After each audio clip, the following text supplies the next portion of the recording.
नमस्कार, मी मेनका वाघ. पुस्तक श्यामची आई, लेखक साने गुरुजी. रात्र 23वी. अर्धनारी नटेश्वर. मे महिन्याच्या सुट्टीत मी घरी गेलो होतो.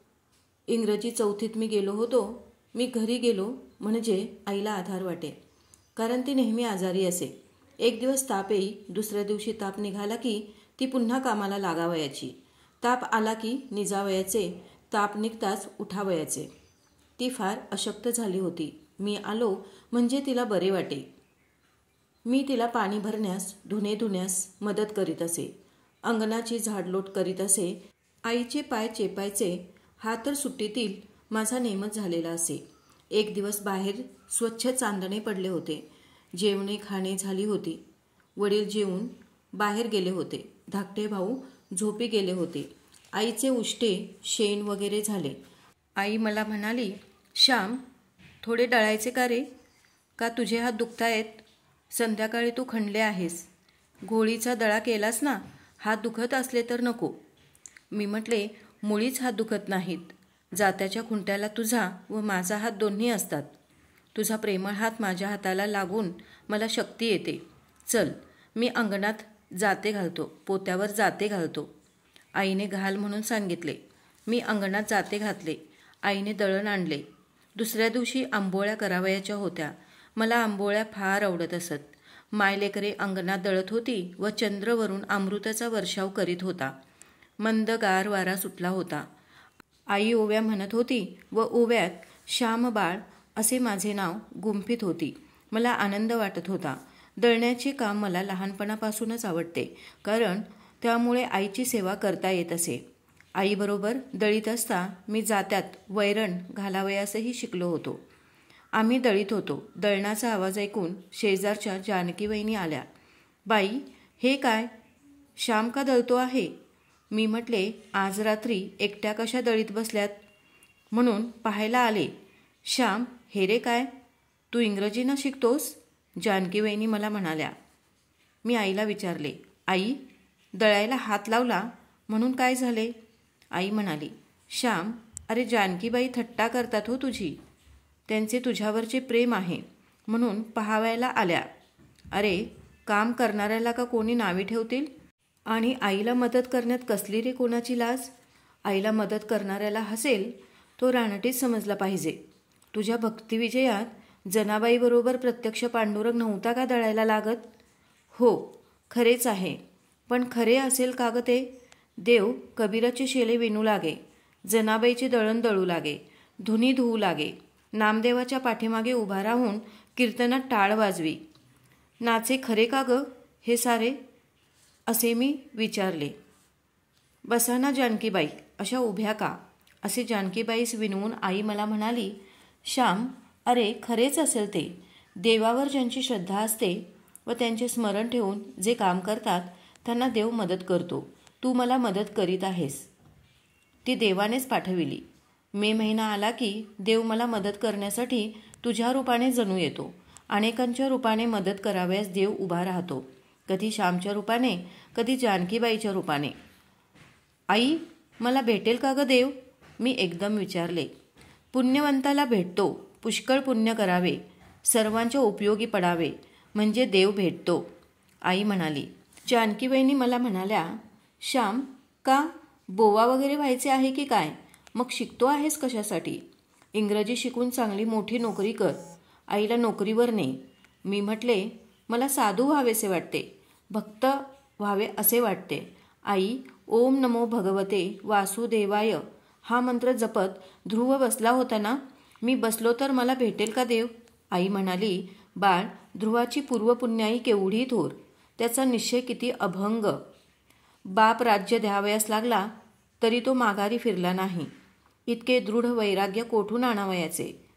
या जन्मी चांगला होण्याचा प्रयत्न कर, मग केव्हा तरी देव भेटेल. जानकीवहिनी म्हणाल्या, श्याम, सोड, मी लावते आता हात. दमला असशील तू. मी आईला म्हटले, आई, तूच जरा हात सोड. जानकीवहिनी व मी दळतो. जानकीवहिनी, मला वैरण घालता येते, डोळे मिटून सुद्धा घालता येते. मी आता तरबेज झालो आहे. आई, सोड ना हात थोडा वेळ. मी आईचा हात सोडविला व जानकीवहिनी आणि मी दळू लागलो. मी वैरण घालू लागलो. जानकीवहिनी, पहा कसे पीठ येत आहे ते. डोळ्यात घातले तरी खुपायचे नाही. पहा ना, मी त्यांना म्हणालो. जानकीवहिनी म्हणाल्या, बाई, श्यामला तुम्ही अगदी बायकीच करून ठेवलेत. आई म्हणाली, माझ्या घरात कोण आहे मदत करावयास? अजून सून थोडीच आली आहे घरात. श्याम नाही मदत करणार तर मग कोण करील? जानकीबाई, बायकांना कधी कधी पुरुषांची कामे करावी लागतात. त्यांना कमीपणा थोडाच आहे.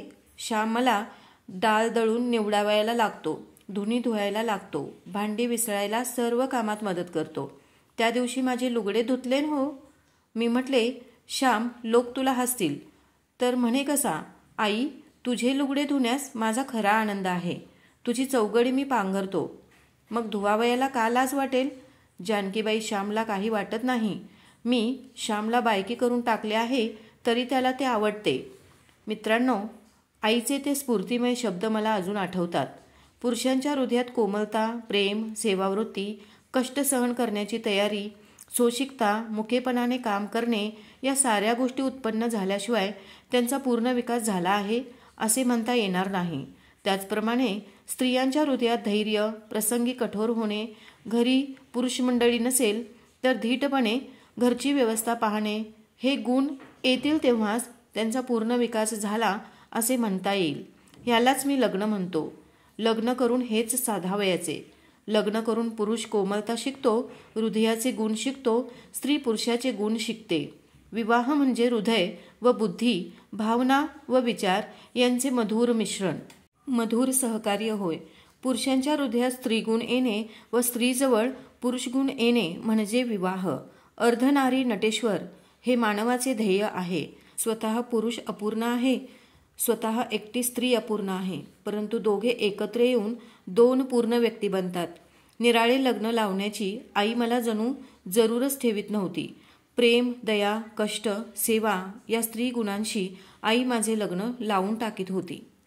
पुन्हा हा एक आधुनिक विचार श्यामच्या आईने या आधुनिक जगाला दिलेला आहे. दुनिया कितीही आधुनिक झाली तरीही स्त्री पुरुष समानता आजही दिसत नाही. कित्येक वर्षापूर्वी श्यामची आई सांगते की स्त्री पुरुष असा भेदभाव नाही. कोणतेही काम कोणीही करू शकते. स्त्रीचे काम पुरुष करू शकतो, पुरुषाचे काम स्त्री करू शकते. खरे पाहिले तर स्त्रियांची कामे स्त्रियांनी करावी आणि पुरुषांची कामे पुरुषांनी करावी असा दंडक कोठेच नाही. असा नियमही कुठे लिहिलेला नाही. मात्र बाईच्या माथी घरातली सगळी कामे पुजलेली असतात. तिला कितीही कंटाळा आला तरीही तिने ती कामे केलीच पाहिजे. पुरुषांनी त्याच्यामध्ये थोडासा हातभार लावला तर काही वावगं होत नाही. हेच इथे श्यामच्या आईला सांगायचे आहे. सुमारे 100 वर्षापूर्वी श्यामची आई हा आधुनिक विचार आपल्या श्यामच्या मनामध्ये बिंबवत आहे. आपल्या श्यामला ती अनेक संस्कार देत आहे. स्त्री पुरुष समानतेचा धडा ती देत आहे. घरातली सगळी कामे करत असताना लाज नाही बाळगली पाहिजे ही शिकवण ती आपल्या बाळाला देत आहे. जर जगातील प्रत्येक आई आपल्या मुलाला ही शिकवण देत असेल तर भविष्यातील संपूर्ण स्त्रीजात सुखी होईल. धन्यवाद.